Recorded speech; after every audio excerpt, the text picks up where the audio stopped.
Chapter 5. On the bridge of the Alliance ship, Andrew and Anna, who wore equally shabby clothes as him, albeit with more elegance to her hair which was tied back in a bun, sat surrounded by clones who attended their various consoles. "I hope you know what you're doing," Andrew growled at her. "We're going home, Bolt. Isn't that what you want?" Anna asked. Her blue eyes were soft, staring into his. "We've been stranded out here for months. We only had each other for company." "Sorry I wasn't good enough for you," Andrew chided sarcastically. "That wasn't what I meant." She rolled her eyes. "But when we get home we'll have purpose. We can be who we used to be. And we can tell Max's family what happened to him." Andrew looked sad when she said this. "I just want to get to the bottom of what happened. I could care less about being a commander. Maybe I'll do something else. Problem is, only thing I'm good at is this." He gestured to the busy clones. Owen entered the bridge and checked their progress. "We're nearly home, guys. Once we've landed, Colonel Thorne has requested he debrief you," he said. "Fine with me," said Andrew. "I have a few things I want to ask him." "Yes, well, before you do that, you might want to have a shave and a wash, maybe," Owen said. Andrew glared at him. "Just a suggestion." Owen sat in his chair and looked to his left. Sirius was at his console, still minus his helmet. "Sorry for bossing you around before, Sirius." "You're my commanding officer. It is unnecessary for you to apologize, sir, for commanding me." "Sir," Sirius replied curtly. Owen shrugged in agreement. "For what it's worth, sir, it was nice to step on land and enjoy some local cuisine," Sirius said, and he smiled. "Hey now, don't go grinning like that, or I'm going to change your name to Happy," Owen joked. "Not this again, sir, please." When they landed, Owen bid them farewell and went back to his quarters to relax and visit Archie the cactus. Andrew and Anna's respective lodgings had been given to other officers, as they were considered MIA. This meant they were put in temporary lodgings, where they had little to no belongings other than what they brought, which wasn't much, and what was supplied in the rooms. Anna had gone for a shower, and was now feeling human again. Hayden hadn't had much in the way of clean water. She wrapped a towel around herself and lay on the sofa. Andrew came in too, dressed in a newly pressed uniform. It felt strange to be wearing one again after all this time. Once upon a time he would have become embarrassed at the sight of Anna in just a towel, but after the months of being stranded together, they had become close. Very close. He sat himself next to her and leaned down to kiss her softly.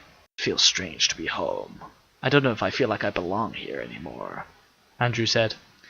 "It will feel like home again, once we get our own place," she said. Andrew smiled. "So, you want to get one together then?" he said wryly. "Many things will change now we're home, Bolt. But not how I feel about you. I was thinking we could get jobs closer to home, and maybe, if you aren't opposed to the idea, start a life together," she said, her blue eyes wide and earnest. Andrew kissed her again. "I'd like that very much." He pulled away. "But first I'd better go and see the Colonel." "I should go too. He asked for both of us," Anna said, preparing to get up. Andrew gently put a hand on her shoulder to stop her. "No, you stay here. Rest. You were the one who tirelessly worked on that signal transponder from our wrecked ship. You lost a lot of sleep on that. I think you've earned some. Besides, what I have to say to Thorne isn't for a woman's ears," Andrew said. "Cute."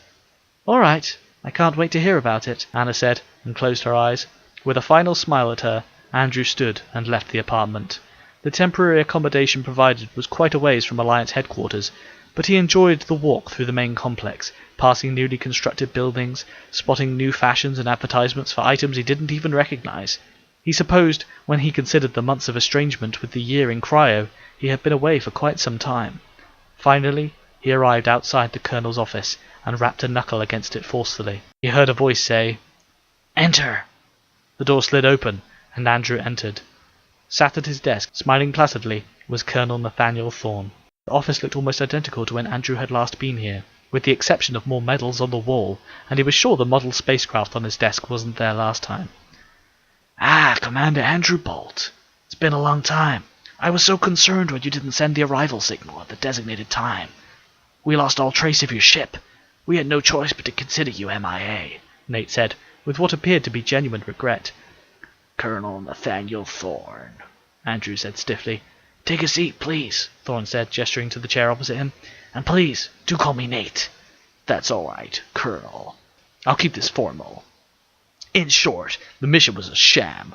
The one man you happened to pick for the mission was awoken a day before us, and abandoned us to carry out what I could only guess was a top-secret mission, and the rest of us found ourselves in Dalek space, with no chance of escape. To put it bluntly, we were sold out, and I want to know why, Bolt said angrily. Whoa, Andrew, please. I'm not sure exactly what you're implying. Your mission was to set down in the Remedian sector and establish an outpost. It was a very simple process that the Alliance has employed across space since we began deep space exploration.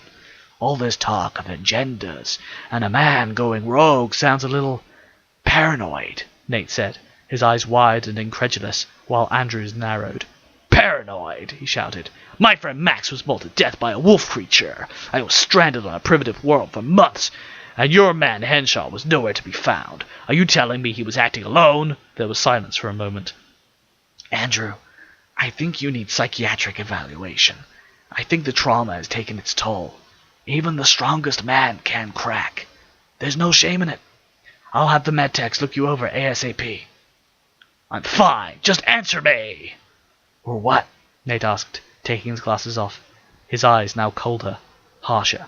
Or I'll take my concerns to Colonel Banton, or go even higher than that if need be. Or maybe I'll go to the news feeds. I'm sure they could write a nice puff piece about corruption in the Alliance hierarchy and secret operations going on invisible to the public eye, Andrew said furiously. Nate nodded passively. And you're absolutely sure that I can't change your mind? You can still walk away and forget all of this, Andrew? I would strongly consider that. Nate said it in such a way that it felt like a threat.